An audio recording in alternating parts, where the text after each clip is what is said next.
G'day, welcome back to the channel and welcome to another crazy dose of EV and net zero insanity in MGUY EV news for Saturday the 26th of April 2025. Be sure to follow me on the usual socials for more content, links in the description, and please make sure you're subscribed and have enabled all notifications so you don't miss out on any future videos. And if you'd like to support this channel, why not buy me a coffee? Click the link in the description or scan the QR code on screen. So those of us who are of a certain vintage will remember back in the Stone Age that cars used to have mechanical odometers made up of little discs of numbers that rotated as the car travelled across the ground. And one of the things we used to have to be careful of when we were buying a used car was to make sure that the odometer had not been rolled back or clocked, as it was called. And I seem to recall that, you know, if the numbers weren't quite lining up, that was often a sign that it had been tampered with and clocked. But now, of course, everything is electronic and it's all done through a computer module. But Tesla have been doing anti-clocking, or the inverse of clocking. They've been speeding up their odometers in order to make the cars appear to have expired from their warranty periods even faster than they really have. And there's now a lawsuit, as this article explains. Tesla speeds up odometers to avoid warranty repairs, US lawsuit claims. Tesla faces a proposed class action claiming it speeds up odometers on its electric vehicles so they fall out of warranty faster, saving Elon Musk's company from having to pay for repairs. The plaintiff, Nairi Hinton, alleged that Tesla odometer readings reflect energy consumption, driver behavior, and predictive algorithms rather than actual mileage driven. Oh my goodness. He said the odometer on the 2020 Model Y he bought in December 2022 with 36,772 miles on the clock ran at least 15% fast based on his other vehicles and driving history. And for a while said he drove 72 miles a day when at most he drove 20. Well, there you go. Hinton, a Los Angeles resident, said this caused his 50,000 mile basic warranty to expire well ahead of schedule, leaving him with a $10,000 suspension repair bill that he thought Tesla should cover. By tying warranty limits and lease mileage caps to inflated odometer readings, Tesla increases repair revenue, reduces warranty obligations, and compels consumers to purchase extended warranties prematurely, the complaint said. This will be another one of those interesting ones to follow, but it makes perfect sense in this completely topsy-turvy world where EVs are better than internal combustion engine cars. Doesn't surprise me that they're actually rolling odometers forward now instead of backwards. It's insane. Now, this is an interesting one. Again, we've touched on this in previous videos, and that is the amount of raw materials that you actually need in order to power this magical energy transition. Not only for things like batteries, which need, shed loads of rare earth minerals, and also for things like wind turbines that need massive amounts of copper in the windings, and the copper is just not being mined at anywhere near the amount of the rate that it needs to be mined at in order to keep up with this. And here we have another article about silver. Future energy is silver powered, the silent energy crisis inside our electrified world. The world's energy transition hinges on a metal so critical that shortages could derail the green revolution, silver. For every gigawatt of solar energy produced, 700,000 ounces of silver are consumed, a figure that underscores its irreplaceable role in photovoltaic cells. But as artificial intelligence, AI, military and aerospace use, robotics and data centers demand unprecedented energy, and industries from robotics to batteries race to electrify, a supply crisis looms. Why is silver the linchpin, and can the mining sector keep up? The solar-silver nexus, a ticking clock. Solar panels rely on silver's unmatched conductivity to efficiently convert sunlight into electricity. With global solar capacity additions projected to hit 467 gigawatts in 2024, 460% surge since 2015, silver demand for photovoltaics alone could exceed 232 million ounces this year. Yet the silver market has been in a structural deficit for 5 consecutive years, with 2025 shortfall expected to hit 117.6 million ounces. So this is just another reason why the renewable economy is anything but renewable. It actually requires more raw materials to keep solar farms and wind farms being built and then replaced because of their woefully short lifespan than it does just to build one massive great nuclear power station that will last 60 or 70 years. And copper is one. Some statistics say that we need to open, several new copper mines every year between now and 2050 to keep up with the demand. But there's a lead time on copper mines of 10 to 15 years.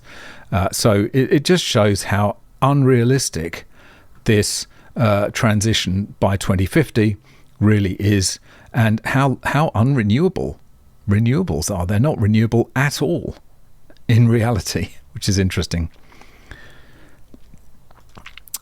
So those of you who've been watching my videos for a while will remember Lion Electric. They manufactured buses. They went bust quite recently, I think. And now there's a shareholder lawsuit because they have misrepresented the financial health of the company. Lion Electric shareholders filed class action lawsuit against struggling bus manufacturer. Quebec-based electric vehicle manufacturer Lion Electric Co. is facing a class action lawsuit from shareholders who allege the company misled investors and misrepresented its financial health. The proposed lawsuit claims Lion Electric hid facts and details about its order book and production capacities from investors. Shareholders say the company's alleged actions led to huge financial losses for them, claiming that when Lion Electric's struggles became public, the stock lost 96% of its value on the Toronto and New York stock exchanges. It's really not surprising, is it really? Because these companies, these EV companies, are basically propped up with government money.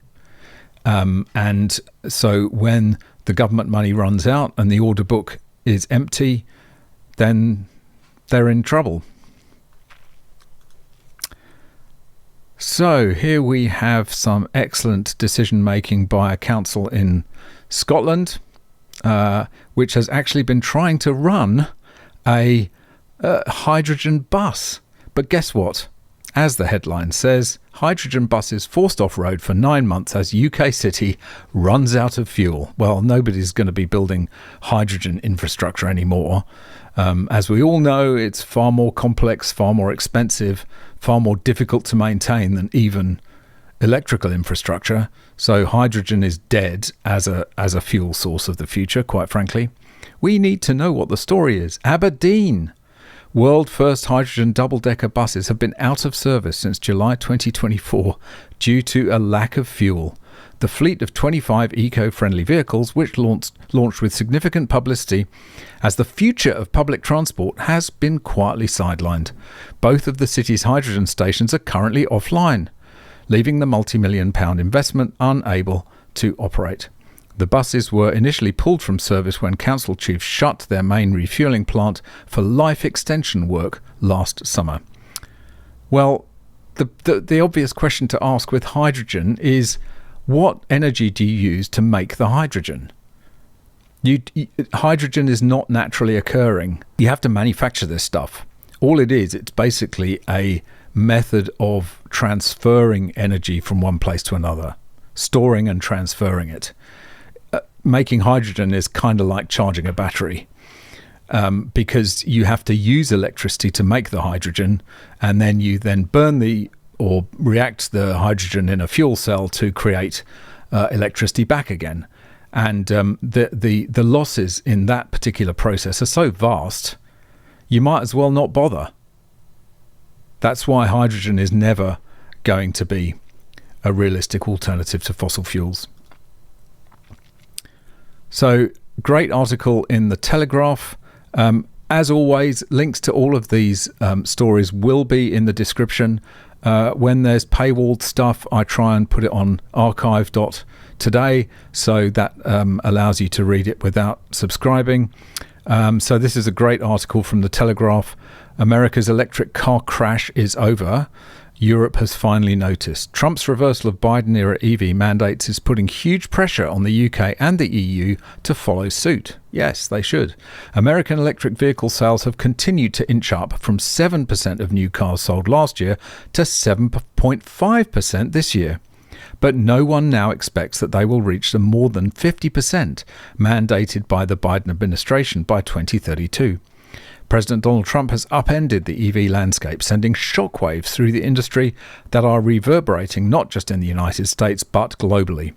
During the campaign, candidate Trump was consistent in his determination to restore to Americans the right to buy whatever car they want. Absolutely. That's all we want. Just give people a choice. A lot of people will buy electric cars because for them it makes sense. I was talking to Lee, the Mac Master. You should check out his video. Just a bit of an aside here. He put out a video of himself at one of the EV car shows. And he texted me before he went and said he was going to this show. And I said he needs to get in Quentin Wilson's face and give him a hard time, rough him up a bit. And when I saw the thumbnail for this video, I thought, wow, he really actually did it. But he didn't. So it was really funny. But anyway, we were exchanging texts this morning and I was pulling his leg about not getting in Quentin Wilson's face. But, one of the things he said, and which I kind of agree with, is that cars like the Renault 5 electric, which are small, runabouts for the city, that's the kind of use case that you can justify almost for an EV. They do kind of make sense for... if you're driving into the city, short distances, they have everything going for them. They have zero tailpipe emissions, which means that the air quality in the city is going to be better. But at the same time, we shouldn't be forced, all of us, to swap out every single car on the planet for an EV. They have a very limited use case, but not a drop-in replacement for every internal combustion engine car on the planet. And so that was a very long-winded diversion from this point that Trump was making, that the Americans should have the right to buy whatever car they want. Some people will buy electric, some people won't. And eventually there will be a compelling enough use case, or technology will improve, that people will buy them without having to be forced to buy them. Anyway, it's the madness of the 2050 deadline which really makes all these decisions so ludicrous and so incomprehensible. Anyway, great article, well worth a look. Another state has abandoned the use of electric buses, not because of any fire risk, but, as we'll see, because of some other equally damaging or potentially damaging risk. Kansas school halts electric bus use over student safety concerns. Kansas school has stopped using electric school buses out of an abundance of caution after reports of the buses losing steering and braking, posing a threat to student safety. Working for You 27 News reached out to the 6 school districts that initially received federal funding to purchase the school buses. While some districts report the buses are functioning well, Wabonzi USD 329 said it removed buses from service in line with our highest priority of student safety. So it's interesting. That's Lion. That's another Lion Electric disaster that they've got coming. If the braking and steering is failing as well as everything else, oh my God, it's a complete train wreck for Lion Electric right now. And here's our daily dose of Sydney Morning Herald insanity. These guys pushing EVs at every opportunity. It's the wokest newspaper in Sydney, in pretty much in Australia, maybe except the Canberra Times. But they love it when there's a new battery story. Charge in 5 minutes, new battery technology, yay, yay. And of course, there's not a single mention of where's the electricity coming from? Where's the megawatts of power coming from to do this? Great if you've got a battery that can charge in 5 minutes, but where's the electricity coming from? But they don't think, because they don't understand how electric cars work. So they don't realize that this is a problem. 520 kilometers for a 5-minute charge. Chinese battery giant revs up EVs. Yay! The Chinese manufacturing giant CATL, the biggest supplier of batteries for the world's electric cars, said it has made technological advances that would allow it to produce batteries that are cheaper, lighter, faster to recharge, and more resistant to cold, while providing greater driving range.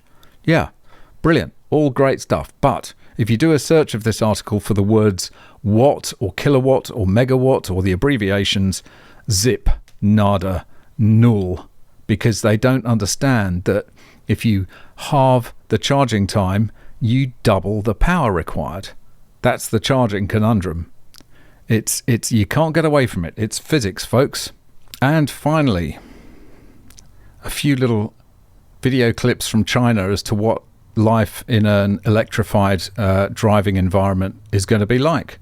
And here we go. This is just one video from China Observer, which is probably, this is a fraction of the EV fires that are probably happening in China, but they're not getting reported in the mainstream press over there.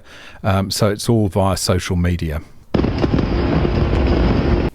A video has recently gone viral on Chinese social media, allegedly showing a new electric vehicle catching fire and exploding on the highway, with a mushroom cloud rising from the scene. On April 4th, a user posted a video saying, "It's terrifying. A BYD car just caught on fire." Quick, I'm so scared. This is really terrifying. The video shows a BYD vehicle parked in the middle of the road with the front end of the car completely engulfed in flames, emitting thick smoke. A viral video shows that on April 4th, 2025, in Shantou, Guangdong, a BYD all-electric bus suddenly emitted thick white smoke from inside. The students on board scrambled to escape, shouting, "Run, run!" As chaos erupted at the scene, people commented, once again leading the way. Can you imagine being a parent of one of those children on an electric bus that suddenly starts smoking and could have caught fire or exploded in a vapor cloud explosion at any minute?